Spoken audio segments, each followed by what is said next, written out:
Bienvenue à ce rendez-vous de l'information sur EZAE TV, le sommaire. L'arbre en milieu urbain, un devoir à nous. C'est le thème choisi par l'ONG Cœur d'enfants du Bénin pour sensibiliser les élèves d'une école publique à Agla. C'est dans le cadre de la Journée nationale de l'arbre. Des précisions dans ce journal. Patrice Talon, le président de la République du Bénin, plaide à Paris pour le retour au Bénin des patrimoines culturels pillés par la France. C'est au cours d'une conférence sur la circulation des biens culturels et patrimoine en partage. Les avis sur le sujet divergent. Les membres de la coalition pour la défense de la démocratie au Bénin ont animé une conférence de presse ce jeudi 31 mai 2018 à Cotonou. Au menu, plusieurs sujets d'actualité, notamment la gestion du pouvoir par le gouvernement actuel. Au sujet de cette sortie, l'analyste politique Distel Amoussou a donné son point de vue.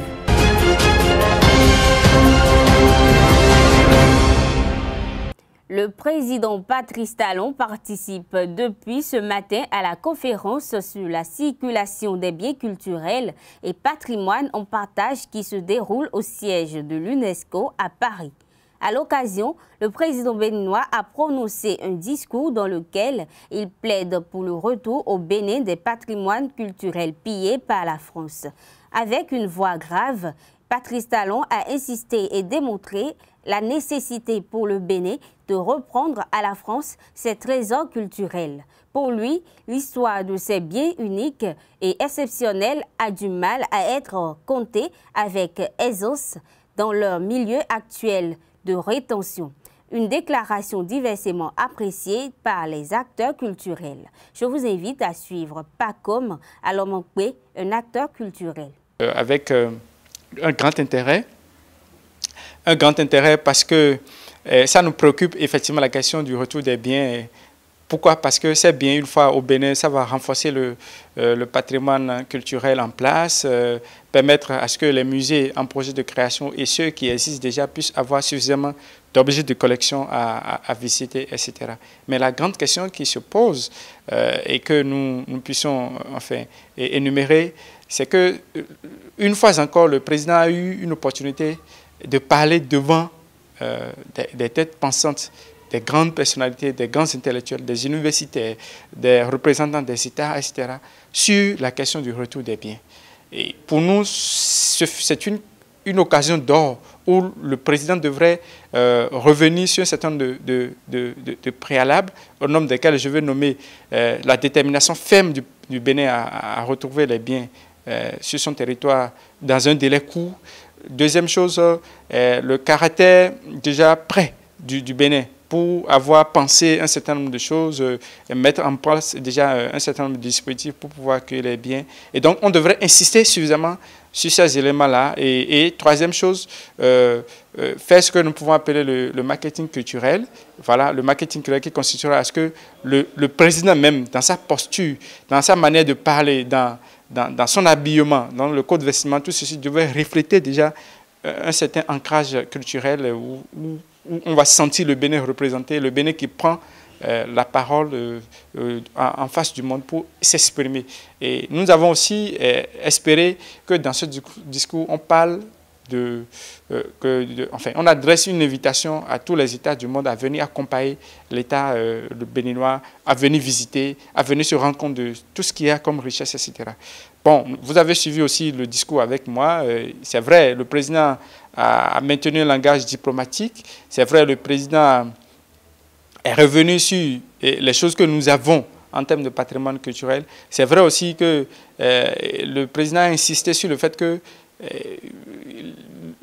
la place des biens culturels ne peut qu'être qu'au niveau du pays d'origine de leur création, de leur existence. Et donc, par conséquent, on a compris que le président tentait de revenir sur ces éléments-là, sur ce que je peux appeler l'effort national fait pour que les biens reviennent, sur la nécessité que les biens se retrouvent dans leur pays d'origine, etc.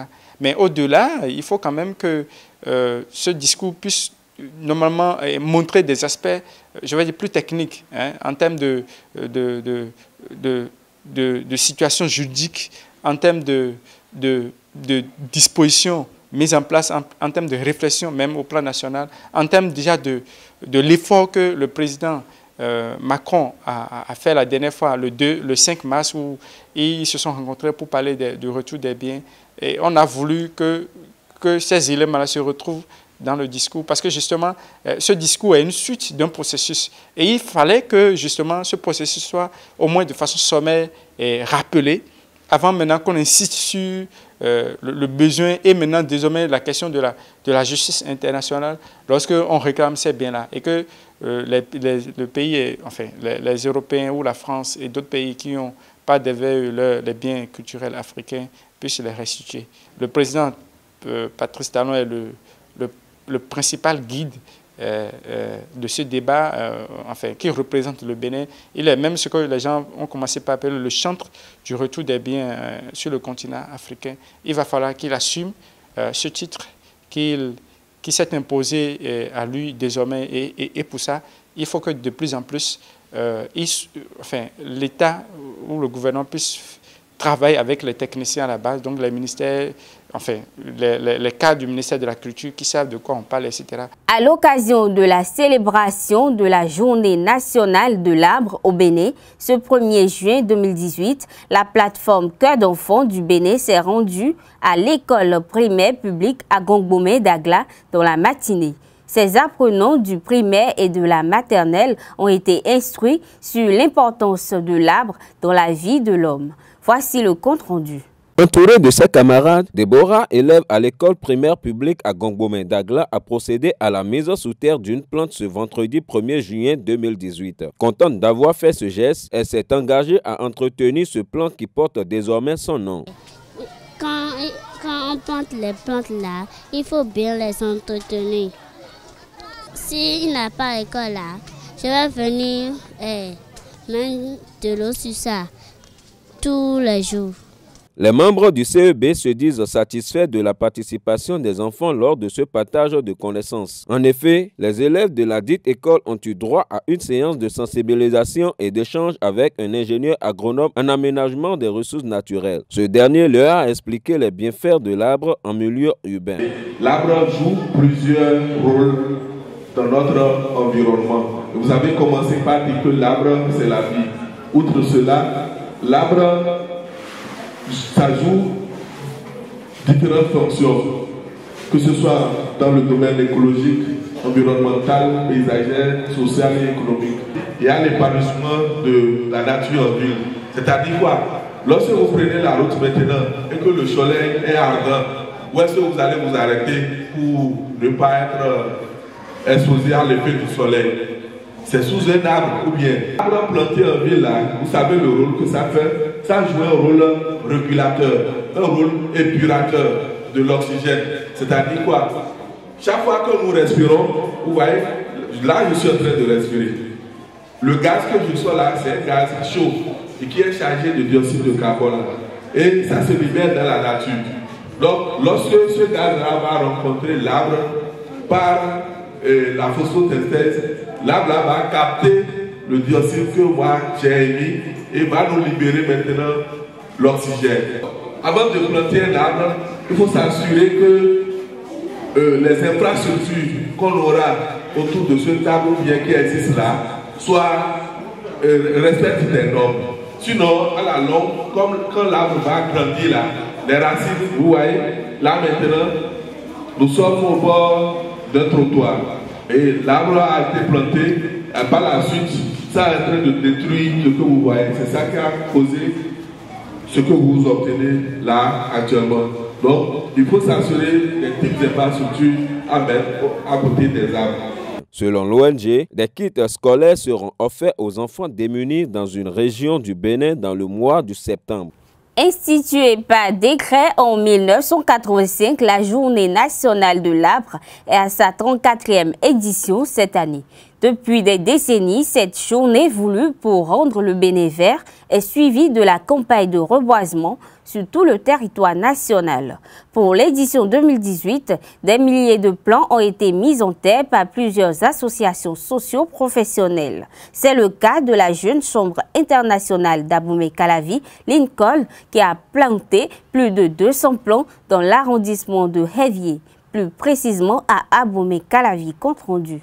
Plus de 200 plants mis sous terre ce 1er juin 2018 par la Jeune Chambre internationale Abomey-Calavi Lincoln dans l'arrondissement de Révier. Et pour accomplir ce acte citoyen dans toute sa plénitude, afin de lui donner sa portée humanitaire et vitale, la Jeune Chambre internationale Abomey-Calavi Lincoln a eu le soutien et l'accompagnement de l'organisation non gouvernementale de Vous à nous devant et de la fondation Gwedjekan. À celle-ci se sont ajoutés les élèves du collège d'enseignement général de Révier et des écoles privées Jésus-Roi, la Voix des Anges et la Fontaine du Savoir de Révier. L'acacia auriculiformis est l'espèce choisie pour améliorer le cadre de vie et contribuer au développement durable de l'arrondissement de Révier. Nous sommes venus rendre le projet Alerte écologique, qui est un projet qui est subdivisé en plusieurs phases. Et donc nous sommes ici aujourd'hui pour la première phase. La première phase a constitué à la plantation des arbres. Nous n'avons pas fini le projet. Déjà le 5 juin, c'est la journée de l'environnement pour nous. Nous avions prévu faire une communication dans le marché de Révier, également à Kokokodi, sur l'utilisation des emballages biodégradables. Et nous allons histoire permettre à ce que nous préservons l'environnement. Ce reboisement s'est déroulé sous l'égide d'agents des eaux et forêts. Ainsi, des enseignements ont été donnés en ce qui concerne l'entretien des plants afin que tous ces derniers, mis sous terre ce jour, soient rigoureusement suivis et entretenus. Et déjà, les organisations de la JCI Bénin, à travers leurs représentants, promettent œuvrer pour la mise en place d'équipes devant veiller scrupuleusement à l'effectivité de cette action. La Jeune Chambre internationale Bénin, sous le leadership du sénateur Jidas Odilon Serlin, président national, nous avons mis le thème de ce mandat sous le signe de « Illuminons notre communauté » à travers toutes les activités que nous devons rendre sur le territoire national. La Jeune Chambre internationale Bénin se veut une organisation qui renforce son leadership, son impact, son intervention au sein de la communauté.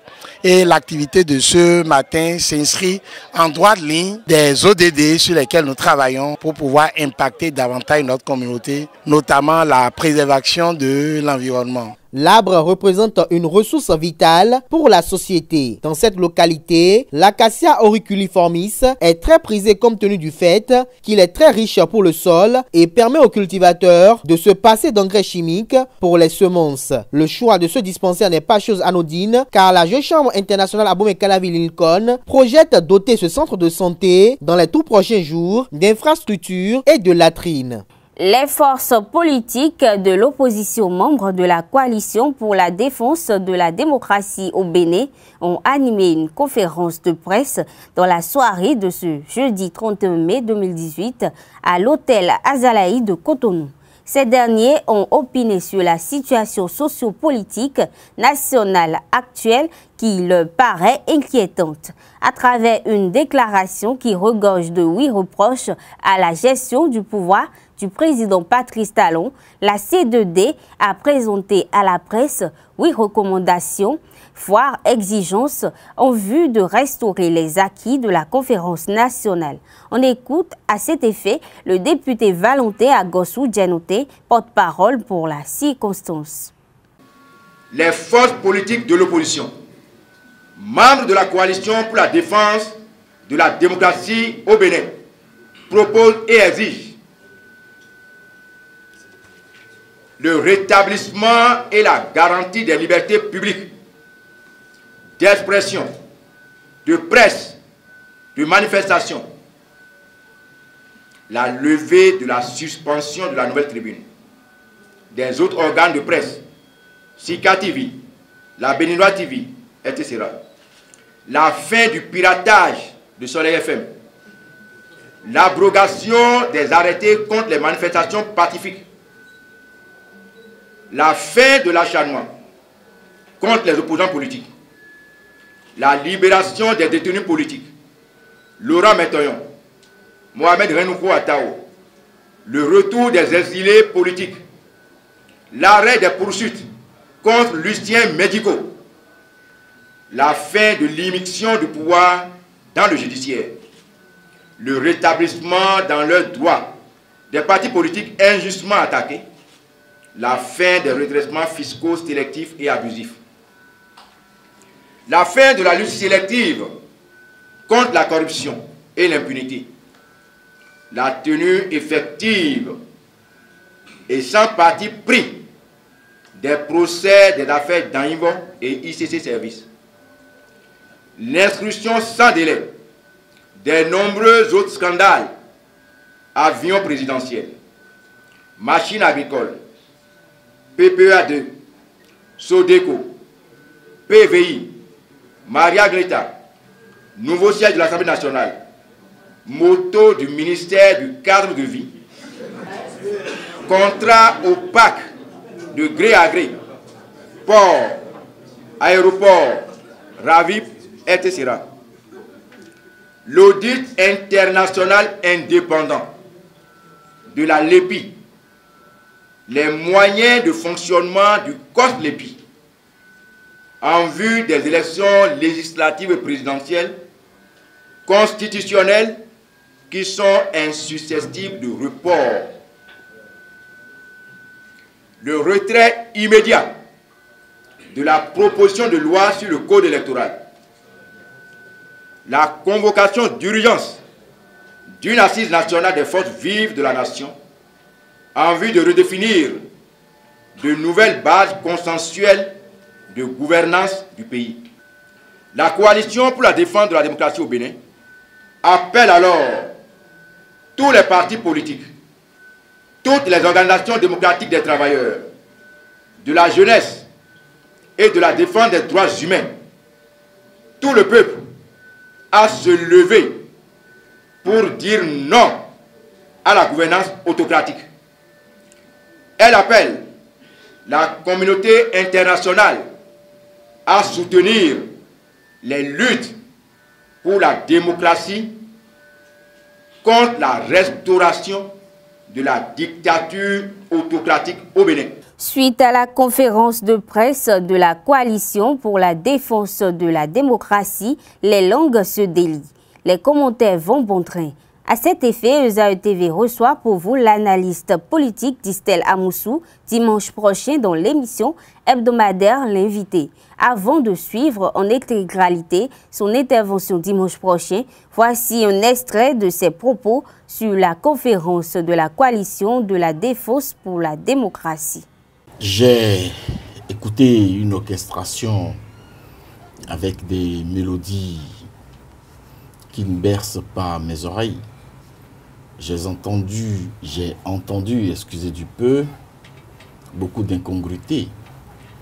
J'ai entendu des propos qui, venant de personnalités de ces rangs confondus, m'inquiètent. J'ai entendu des incantations, j'ai entendu des affirmations gratuites. Bref, j'ai entendu un mélange que je pourrais appeler salade russe. Si nous prenons cas par cas, je vais vous dire pourquoi est-ce que globalement cette sortie a fait flop. Cette sortie n'impacte aucun Béninois.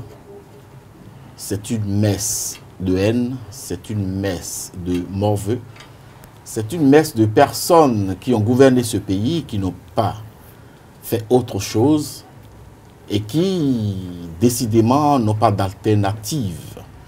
Donc, c'est une chapelle ou un regroupement de personnes qui n'ont que rancœur. Ils n'ont que rancœur, mais à voir ce qu'il a été exposé par le porte-parole, nous avons la question de liberté d'expression. On estime que la récente décision de la Haute Autorité de l'Audiovisuel de la Communication à l'encontre de la Nouvelle Tribune est une décision qui émane du président Patrice Talon pour peut-être mettre hors d'état de nuire les voix critiques. Alors comment percevez-vous cela? Incongruité, comme je le disais, incongruité. Et vous venez de donner l'élément illustratif de ce mélange de gens, cette médiocrité dans l'analyse. On aurait pu dire que la fermeture du journal Le Béninois libéré de mon ami Aboubakar Takou sous le président Boni Yayi était le fait du président Boni Yayi. Non, je suis un ardent défenseur des libertés, je suis un ardent défenseur des droits de la presse, d'abord précurseur de la presse libre au Bénin depuis 1990 dans ce pays. J'ai fait la plupart des organes de ce pays et à qui j'ai donné mon savoir-faire pour l'élan. Cela peut se vérifier. Alors, donc j'ai mal. J'ai mal dans ma peau lorsqu'on en arrive à fermer un journal. Je ne suis pas content. Et de mon retranchement pour fête de deuil depuis Diakotomé, parce que j'ai perdu ma jeune sœur, c'est depuis donc là-bas que j'ai appris la nouvelle. J'ai rédigé une chronique pour dire ma désapprobation par rapport à la fermeture, par rapport à une énième fermeture d'organes de presse du fait de cette HAC. Tout le monde connaît ma position par rapport à la HAC en tant qu'entité. Lorsque nous accouchions de cette HAC-là, parce que j'ai été père fondateur de cette HAC, nous avions craint de la mettre sous la coupe de la politique. Mais il nous était venu des difficultés du genre à pouvoir accéder, n'est-ce pas, aux ressources publiques. Donc l'ouverture a été soutenue par des bords donnés et puis nous y sommes. Nous y sommes et cette institution, de façon constitutionnelle, on lui a donné beaucoup de pouvoir. On lui a donné excessivement de pouvoir excessif, j'allais dire. Donc, si cette HAC en arrive à prendre une décision, si cette HAC, à travers son président, à qui on a la loi, la Constitution du Bénin a donné la possibilité de prendre des mesures conservatoires par rapport aux organes de presse, en arrive à apprécier et mettre en exercice cette loi, cette possibilité qui lui est offerte par la Constitution de frapper un journal ou de fermer un journal, on ne saurait mettre ça sous le compte d'un chef d'État. C'est une incongruité. Le dire aujourd'hui, et ceux qui le disent, lorsque vous les regardez, c'est des gens qui nous ont gouvernés hier. Le dire aujourd'hui, c'est être amené à valider l'idée qui avait couru entre-temps que c'était alors le président Boni Yayi qui avait donc ordonné la fermeture et la radiation du journal Béninois libéré et de ses journalistes. Le réseau des journalistes de sport au Bénin est résolument engagé dans la spécialisation des reporters sportifs. 2 semaines après le séminaire sur le jargon du jeu de Scrabble, le réseau a organisé ce vendredi 1er juin 2018, en collaboration avec la Fédération béninoise de badminton, une formation internationale à leur intention. Dénommé Media Workshop, ce séminaire a été animé par le secrétaire général de la Confédération africaine de badminton, Saï Edo, sur le thème suivant: le rôle des médias dans le processus de développement du badminton au Bénin. Cette rencontre de partage de connaissances a été ouverte en présence de Pierre Babo, représentant du président de la Haute Autorité de l'Audiovisuel et de la Communication RAC. Dans quelques semaines, nous aurons la 2e édition des internationaux de badminton.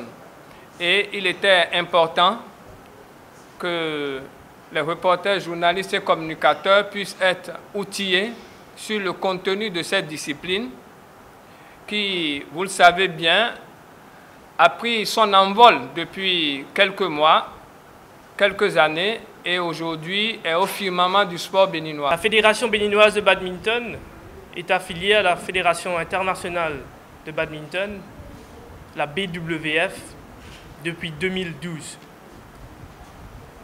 Donc c'est une fédération très jeune Et dans le cadre de notre stratégie de développer le badminton dans toute l'Afrique, que ce soit l'Afrique du Nord, du Sud, l'Ouest, en Ouest, en passant par l'Afrique centrale, nous avons organisé ce Media Workshop et nous organisons ce Media Workshop ici au Bénin pour donner les outils et les informations nécessaires à vous les journalistes pour pouvoir faire de ce sport un sport connu non seulement en Asie, en Europe, mais aussi en Afrique. Si nous nous sommes rencontrés aujourd'hui pour commencer cette formation, c'est l'œuvre du réseau qui a pensé juste, qui a vu qu'il faut quand même donner aux journalistes les rudiments nécessaires pour mener à bien leur travail. Et depuis 2017, nous avons commencé avec la Confédération et aujourd'hui, nous sommes très heureux de voir que le séminaire de formation des journalistes est chose faite aujourd'hui. Et je pense que nous allons nous mettre au pas pour que les prochaines compétitions statutaires de la Fédération et également les grands enjeux qui nous attendent, notamment l'organisation des internationaux de badminton du Bénin, la participation du Bénin aux compétitions au plan international, à savoir les internationaux de la sous-région et également les championnats d'Afrique, des Jeux africains de la jeunesse et les championnats d'Afrique qui nous attendent les années à venir, que vous, communicateurs, hommes de médias, vous puissiez quand même accompagner notre structure, votre structure qui s'est lancée dans une politique de développement du badminton au Bénin. Au nom du président de la HAC, je félicite les organisateurs de ce séminaire qui va permettre d'outiller nos amis journalistes sur la discipline badminton.